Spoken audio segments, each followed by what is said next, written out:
In this video, we'll be looking at how to fix latency in Cakewalk by Bandlab. Now, if you're here because you're currently having problems with latency, or you simply want to improve upon the performance with your current setup, then stick around because we'll be working through a whole checklist of items you can look at to improve latency on your system. So, let's get started. Hi folks, I'm Mike, and I hope you're well. So I know it's super frustrating to be having latency issues which get in the way of your creative process, and you may be in that position right at this moment and you wish I would just get straight to the point. Well, I will, but first of all, I think it's important for you to understand that latency is something you manage both in your studio and throughout the course of a project often. The only thing that sort of takes it out of the equation sometimes is super expensive equipment. And to be honest, even with that, if you have the settings wrong, you can still experience latency. So it's important that you look at all of the tips that I'm going to go through today, which are going to help you to manage latency on all of your projects, not just the current problem you have. So let's get started with something I think is key, and that's understanding what latency is. So latency exhibits as a kind of a delay. When it's set up well and you've got low latency and you say, for example, play a drum, you'll get something like this. However, if you've got poor latency on your system, then it's going to go something like this. And it's going to be very difficult to play that drum. I mean, it's bad enough that it's invisible, right? So what's happening? Well, the sound will be going through the microphone as it is now to your audio interface, which converts it to a digital signal which can be used by the computer. Now, the computer does a whole bunch of processing, sends the sound back to the audio interface, which turns it into an analog signal. And by the time all of that happens, you get that delay. It can happen with virtual instruments as well. So you'll play a note on your keyboard and there'll be a delay between playing the note on the keyboard and the actual sound coming out. That is what latency is. It's extremely annoying. So let's look at some basic approaches to overcoming latency during recording.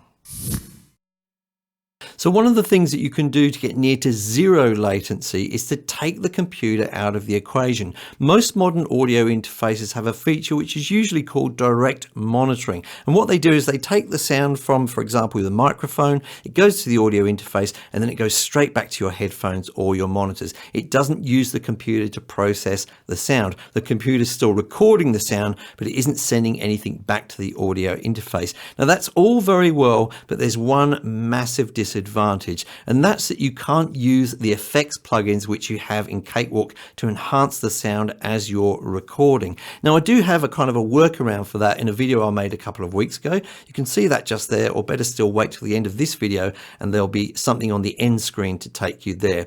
Now with that approach, it's very handy for adding things like reverb to vocals while you're recording, and it kind of masks the latency effect. But it's not very useful, for example, when you're recording electric guitars and you want to use an amp sim plugin on Cakewalk. It's really not useful for that at all. So we'll be talking about ways later that you can improve performance to do things like record electric guitars with amp sims. Now another approach that you can take is to get an audio interface which has something called DSP effects on board. I use one called the PreSonus Studio 192 that has reverb, delay effects, it has compression, EQ, gates, all that kind of nice stuff, and I can use that during my recording without, again, the computer being involved, because all of that is actually happening on the audio interface. But those audio interfaces are much more expensive, and you probably don't have one right now today where you can fix this. And I know that's what you want to do. Now, the other thing that you can do if you have any effects processors lying around, like rack units or maybe guitar pedals, that kind of thing, is to use a spare output and an input on your audio interface and create an effects loop so that you can hear the sound through your headphones and not record it. Now, it does mean you have to have the appropriate inputs and outputs on your audio interface, and it takes a little bit of jiggling around with. I used to have it set up, but I kind of avoided using it because it was a little bit complicated to set up the routing each time. So, but there is another option for you. But really what you want to do, if you can, is improve the latency performance on your system so that you can employ at least a few effects while you're recording. So let's take a look at that now. So here we are in Cakewalk, and I'm going to press P on the keyboard to bring up preferences. And then I'm going to go down to where it says playback and recording. And I want you to take note of the driver mode here. I have it set to ASIO or ASIO. However you pronounce it, it's by far the best driver mode in terms of performance and therefore latency in Cakewalk. Now it's possible that you don't have it available as a choice. You click there, you can see these other choices, but you don't see ASIO. Now the most likely reason for that is that you're using the onboard sound on your computer. A lot of people start out like that. They get Cakewalk just to try it out, so they use the onboard sound on their computer. Now I'm afraid to say you're never going to get great performance from your onboard sound on your computer in terms of latency. I highly recommend that you do invest into a dedicated audio interface. Now the good news is they're really not very expensive at all these days, so I'll put a link to a couple in the description down below, and you should find with those that you get a massive increase in terms of performance with latency. Now the other reason it may not be available is you do have a dedicated audio interface, but it doesn't have an ASIO driver. That's very unusual. And the other thing is that you may have an ASIO driver, but you may not be happy with it for some reason. In these cases, I would recommend you get something called ASIO for All. It's a free piece of software. I'll put a link for that in the description, and that definitely helps a lot of people. I'm by no means an expert in it. I don't use it that much, but when I have used it, I definitely found it useful. So give that a try if you want to see some improvement there. But if you do have a dedicated ASIO driver for your audio interface, then I would try that first before using ASIO for All. So the next thing I'll take a look at is driver settings. So I'll click on that, and this is where most of the magic happens in terms of improving latency. I want you to look at this control down here, which is buffer size. It's a slider control, and we can actually change our buffer size there, which is going to affect our latency. Now sometimes I think this is grayed out for some users, in which case you'll need to click on the ASIO panel control here. That's going to bring up the software or the driver software for your audio interface, and you should be able to change the buffer size there. But mostly you'll see a slider available here. Now I've got this set to 128 samples at the moment, and you can see down here that I have some different readings for that. I have an input latency of 6.9 milliseconds, output of 5.6 milliseconds, and a total round trip of 12.5 milliseconds. Now you don't need to know what all that means, but I would suggest that these are great ballpark figures. If you can get somewhere near that, then I find that this is very usable in terms of recording vocals, guitar, percussion, and also when you're using virtual instruments. So it's a great target to get to. Now you can improve upon this, as I say, by changing the buffer size. If I change this now, because I'm doing some screen recording, it's actually going to make my audio engine crash, so I won't do that. What I did was I saved some screenshots from earlier on when I had it at different settings so that we can see how it affected the latency. So one of the first ones I did was to put it all the way down to 16 samples, the lowest possible setting in terms of buffer size, and you can see that I had a round trip latency of 12 milliseconds before. It's now down to 7.1, a massive improvement. So why wouldn't I just do that all the time? Well, the reason is that although I get better latency, I also start to get other problems on my system. I may get pops and clips or even dropouts on my audio, and you really don't want that happening in the middle of a session. You really want to have utmost confidence when you hit record that you're not going to get a pop or a click or something which is going to ruin that awesome performance of yours. So the idea is to get it to a level where it's safe, where you're not going to get those issues, but you still have a low enough latency. So the next thing I tried was to put it at a very high setting. So I put it all the way up to 2048 samples. Well, in this position, I've got a very, very stable system. There's no chances of pops or clicks or dropouts or anything like that in my audio. But look at the total round trip latency. It's up to 98.5 milliseconds. That's entirely unusable. So the trick is to find a happy balance, that place where you can get that buffer size down nice and low, get a nice low latency, but still have a decent performance. Now, there's some other things which affect that. As I say, I had it on 120. I have it on 128 like this mostly. So the other thing that can affect it is sample rate. That's just up above the buffer size control there, and you can see that I have it set to 48,000 or 48 kilohertz. Now this is a slightly unusual setting in that it's mostly a sort of a standard for video. I would recommend you have that set to 44,100 or 40 44.1 kilohertz. That's a very common setting for audio recording and really good enough for most releases that you're going to do. Now, it is possible to set that to a higher sample rate depending on your audio interface. And here's an interesting thing which happens. When I change that to 96 kilohertz, look at the effect it had. It actually reduced my latency down to 7.4. That's a higher quality setting with a lower latency. Now, before you get all excited and all go setting your sample rate up much higher, there is a trade-off. You do find that it's way more likely that you're going to get pops and clicks, that kind of thing. But you may want to try this out. It can't harm to try. Just see what happens. If you get a decent latency and you can record a sample rate of 96 kilohertz, then I would go for it. But I find mostly that I'm really happy with 48 kilohertz, especially when the project gets bigger and bigger and I've got more plugins and performance becomes more of an issue. Then that's a very important thing. Now, the other thing that I would suggest to you is that you do change these settings during the course of a project. So for example, while you're recording and actually doing takes, you may want to get this latency down nice and low, in which case you have that buffer size down low. But it's perfectly appropriate once you get to that stage where you're mixing and you're starting to add in lots of plugins, etc., that you change that buffer size. I sometimes put it all the way up to the top, up to 2048, because at that point, if I'm not recording, I don't care if that's that delay. That delay is only on playback. It doesn't matter to me. I can still do my mix. So it's definitely a strategy to have the buffer size down low while you're recording and then up high while you're mixing.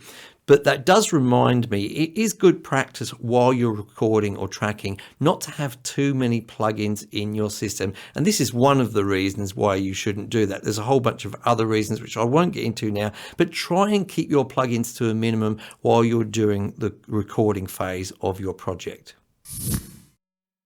So there are occasions where you really can't avoid using a plugin. The first of those is with virtual instruments, because they are a plugin and they can be very hungry in terms of using the CPU power of your computer. The other occasion is when you're recording electric guitar and you really want to hear the sound of that guitar through an amp sim, and that can really affect your performance. Again, amp sims can be quite hungry. So what do I do in these cases? Well, the first thing I do is try and record it as early on as possible in the project. Before I've recorded all of the other instruments, try and make this be one of the first instruments that I will record. At that point, not so much is going on in the project, which is going to slow down the computer. So that's one strategy you can use. Also, don't put too many effects on. You may find, say, when you're recording an electric guitar, that it's okay to have the sound of the amp. You don't really need to have that extra reverb or something like that on there as well. So switch off any unnecessary effects when you're doing that, or bypass them at least. Now, there are also occasions when inspiration hits later, or you really need to have all of those other instruments there before you record. So that's what we're going to take a look at next.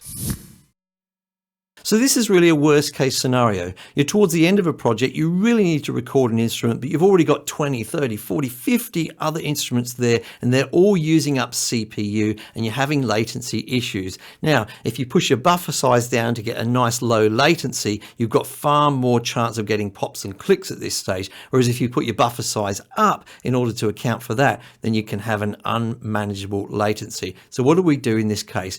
Well, I think it's important to understand, first of all, that your computer isn't really struggling with the multiple streams of audio. It can probably handle an awful lot of those before it really comes under strain. It's really all of the plugins which cause an issue, and also the virtual instruments. Now, I'd recommend with plugins that you don't really add them till later in the project. And there's a good reason for that.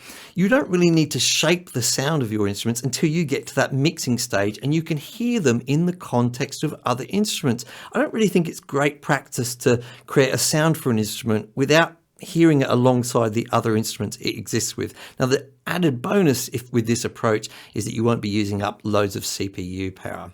Now, the other thing to take into account is any plugins that you have on the master bus. There's some really famous plugins which go on the master bus, which I have to say put a huge strain on CPU. I've had lots of people email me about latency. I asked them if they've got these plugins on the master bus. They switch them off and they go, oh, problem solved.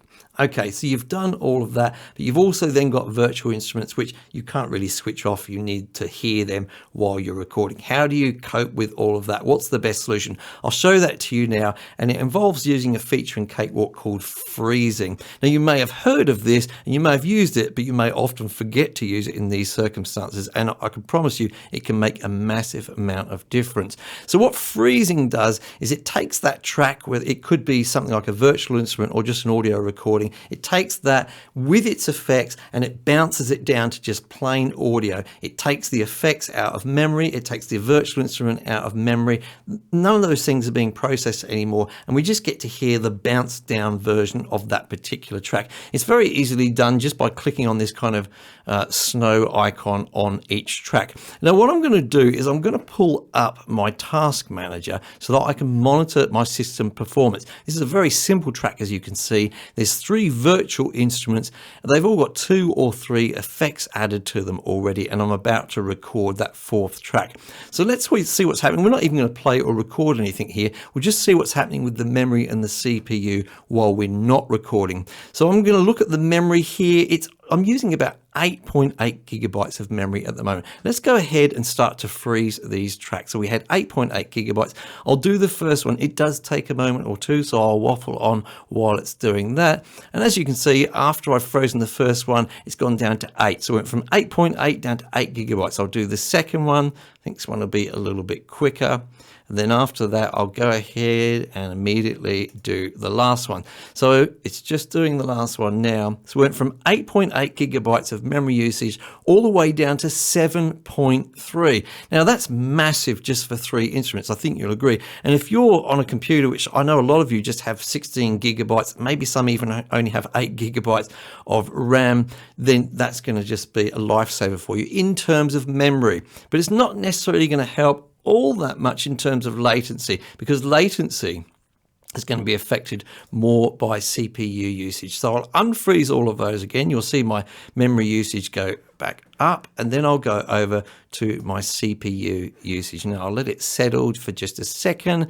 Now we can see that I'm using around about 38% here of CPU usage with the current setup that I've got. So let's see how that's changed as I start to freeze each one. So I'll do the first one again.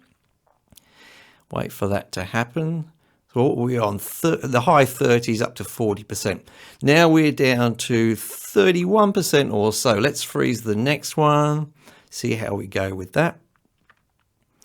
Just doing that now, and it's gone down to, well, now we're getting down to mid 20s. We've gone for almost 40 a lot of the time, down to mid 20s. Then I'll do the final of those 3 tracks there. Let's see what kind of magic happens. So our CPU use has gone sub 20% there. We're down to 19% at one point there. It does go up and down, of course, as the computer's doing it, but a massive amount of difference in CPU usage there. We've basically halved it there, and that's just with 3 instruments. Imagine you have 10, 15 instruments in your project, or even more than that. I have many projects which have something like 50 to 60 instruments in them. So this is a really, really, really useful feature, which I can't emphasize really enough. Don't forget it, especially when you get towards the end of your project. You can actually do it at any stage in your project. You can just start freezing tracks once you're happy with them. The good news is, just because you've frozen doesn't mean you can't actually edit those tracks again. You just have to unfreeze them momentarily. You could just say, just this one here, unfreeze it, and that takes it back to its original state, where I can now adjust any of the plugins on it, and I can actually make adjustments to the notes, etc. So it's not like it's gone forever once it's frozen. So that's a really hot tip in terms of CPU usage. So before we move on to my final tip, I'd like to ask you for a small favor. If you've found this video useful at all, could you make sure you hit the like button for me? Do that right away. It lets YouTube know that other people should see this video as well. And of course, if you do like this kind of content, subscribe and ring the bell on YouTube so that you're notified about my other videos. Now, if you've found lots of these videos, especially about Cakewalk, useful, then you may want to consider becoming a Patreon. There's a link for that in the description down below. And for as little little as $1 per month, you can help this channel out, and it really does help me out. Thank you so much to those people who became Patreons already. Now, so for the final tip, improving the performance of your PC is really key. You really want to optimize your PC. One simple thing that you can do is make sure you don't have any other applications running in the background while you're using Cakewalk. And beware, even a web browser can actually use up a lot of CPU power. So definitely don't think, oh, it's only a web browser, I'll leave that there. Switch it off. Unless you're watching me on a web browser now, hang in for a few more seconds before you get back to Cakewalk. Now, the other thing that you can do, well, there's quite a lot of other things that you can do. There's a lot of optimizations you can do to your PC. Now, rather than talk about that now, I've actually got a video already made about that, and you can see a link to that in the end screen. So hang on for a few more seconds. A little word of caution, though, with optimizing your PC and doing all of these tweaks. You can really only hope for some performance improvement. I don't think it's going to sort of fix really drastic problems that you've got with latency, but every little does help sometimes. So I highly recommend you check that out and give those optimizations a go and let me know how you get along. Now, if you've got any questions at all, please do ask me down in the comments. There's an awful lot to discuss on this subject, and you may have your own tips, which I haven't thought of. So I'd love to see them down in the comments. So thank you so much for joining me in this video, and I'll see you in the next video.